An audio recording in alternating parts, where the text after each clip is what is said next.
Bonjour les sportifs connectés, c'est Jérôme du blog montrecardiogps.fr.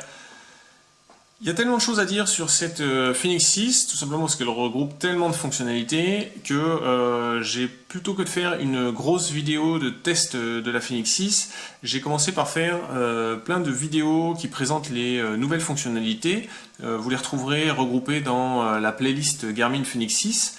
Mais en fait, malgré ça, je continue de recevoir des questions sur des gens qui me demandent de faire une comparaison entre la Phoenix 6 et une Phoenix 5 Plus, ou la Phoenix 6 et une Phoenix 5. Alors bien sûr, si vous cherchez des infos sur les nouvelles fonctionnalités de la Phoenix 6, vous trouverez le test complet sur le blog. Je vous mets le lien en dessous de la vidéo, dans la description.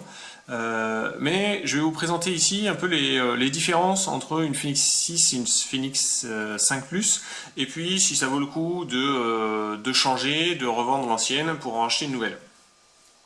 Alors Garmin a conservé les trois tailles de boîtier, 42, 47, 40 et 51 mm, sauf que maintenant ils ont créé trois gammes. Alors trois gammes, mais on peut les rassembler en deux gammes.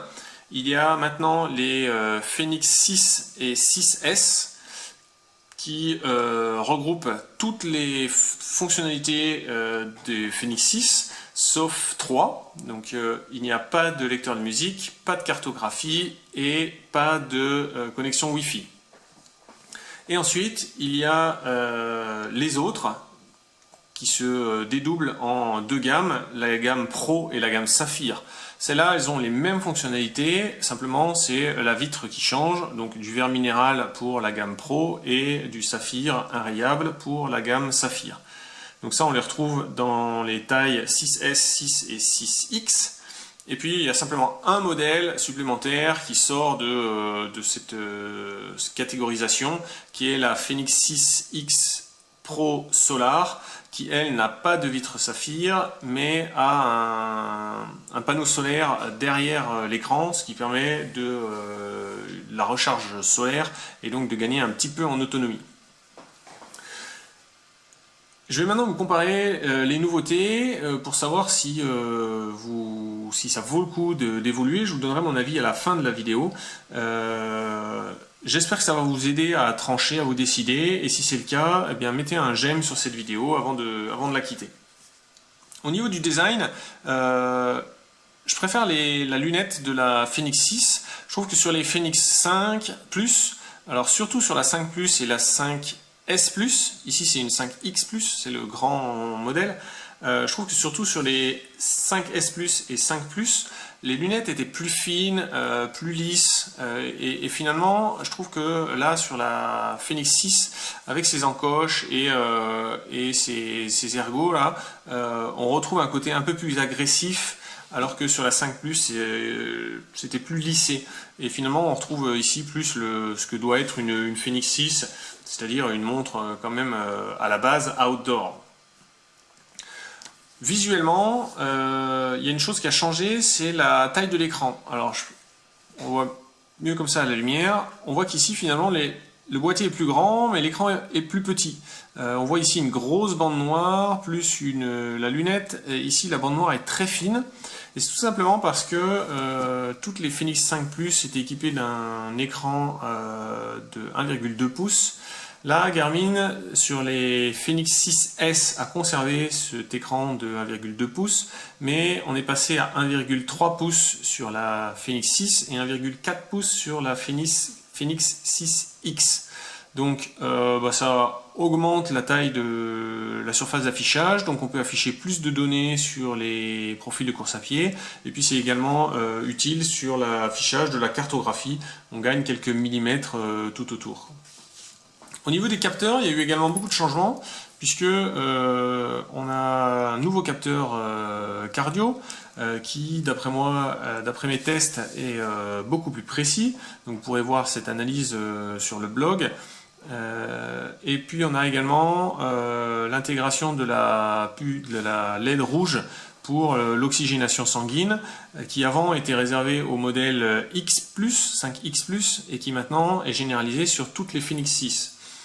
À l'intérieur, il y a également du changement sur la puce GPS, puisque Garmin a changé de fournisseur, ce qui lui a permis de à peu près doubler l'autonomie en en utilisation d'enregistrement GPS.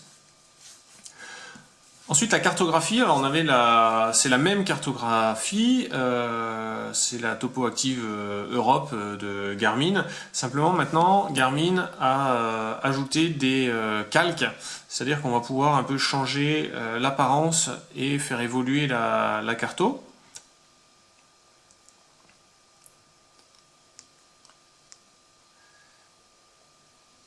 Donc là, voilà, dans le thème, on peut maintenant changer l'apparence, donc augmenter le contraste, faire un fond sombre.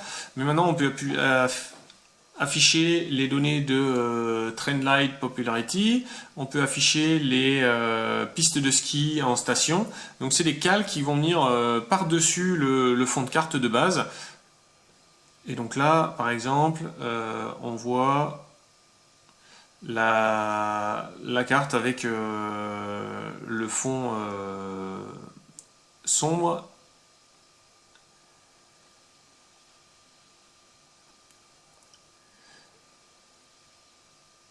Au niveau de l'interface, il y a une autre chose qui a changé, c'est les widgets. Avant, chaque écran,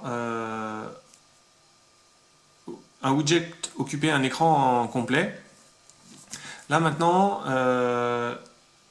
on a à peu près 3 widgets par écran. Donc visuellement, je trouve ça très réussi graphiquement.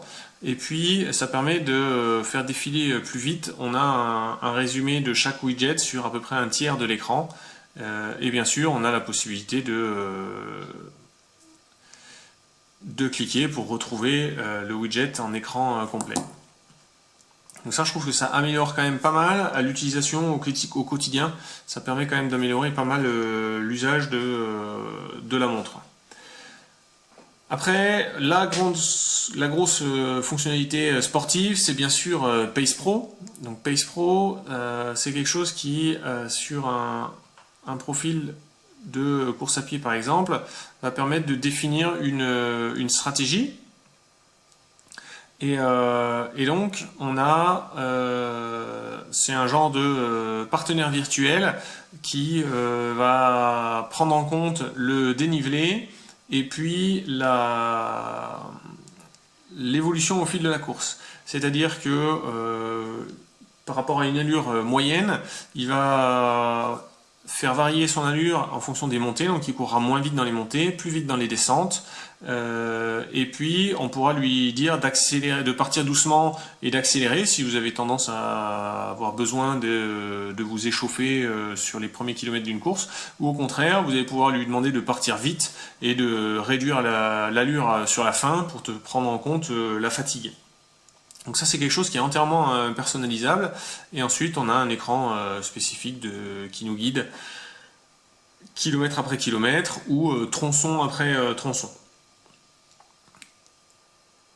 Ensuite, Garmin s'est inspiré de Suunto pour un gestionnaire de batterie. Donc là, c'est encore une fois quelque chose de super pratique à l'usage. Donc on peut créer des modes d'alimentation. Donc il y en a quelques-uns qui sont déjà créés. On peut en créer des persos. Et là, tout simplement, on va se rendre compte que si on passe du GPS seul au GPS Galileo, on perd 5 heures d'autonomie. Qu'on a 44 heures de base. Si jamais on veut, par exemple, désactiver le capteur cardio au poignet, on gagne 5 heures d'autonomie. Et donc ça permet sur chaque profil sportif, ici, voilà, 41% de batterie, je peux compter sur 15 heures, avec les réglages que j'ai sur ce profil, 15 heures d'autonomie. Et puis ensuite, sur la watch face, on a ici, au lieu d'afficher, et c'est vraiment pas bête, hein, au lieu d'afficher l'autonomie en pourcentage, elle est affichée en nombre de jours. Donc, globalement, j'espère que tout ça va vous aiguiller un petit peu sur les changements. Je vais vous donner mon avis, mais avant ça, si jamais vous voulez acheter une Fenix 6, quel que soit le modèle, je vous mets un lien dans la description. C'est un lien vers un site d'un partenaire, et donc passez par ce lien, et comme ça, je toucherai une commission sur votre achat.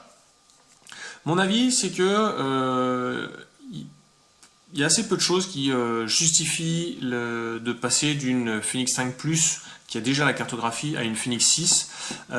Pour moi, un des critères, c'est même pas une fonctionnalité, c'est tout simplement le doublement de l'autonomie. Ça, c'est quelque chose qui est super intéressant, non pas parce que je fais des courses de 30 heures ou de l'ultra, mais tout simplement parce que je trouve ça un peu pénible de recharger sa montre tous les 4 jours. Et dès qu'on commence à faire beaucoup de sport, des gens qui font 1 heure voire plus tous les jours, qui font vraiment ça régulièrement, et moi, je trouve que recharger sa montre plus qu'une fois par semaine, c'est déjà une petite contrainte. C'est une contrainte au quotidien et ça le devient encore plus quand on part en vacances. Donc pour moi, ça, ce serait finalement le gros critère pour passer de l'une à l'autre. Et après, le deuxième critère, c'est Pace Pro. Pace Pro, j'étais assez dubitatif avant de l'expérimenter. Et finalement, je l'ai trouvé plus utile que ce à quoi j'attendais. C'est un peu comme Climb Pro. Finalement, c'est beaucoup plus utile quand on l'expérimente en vrai que quand on lit la description de la fonctionnalité sur le papier.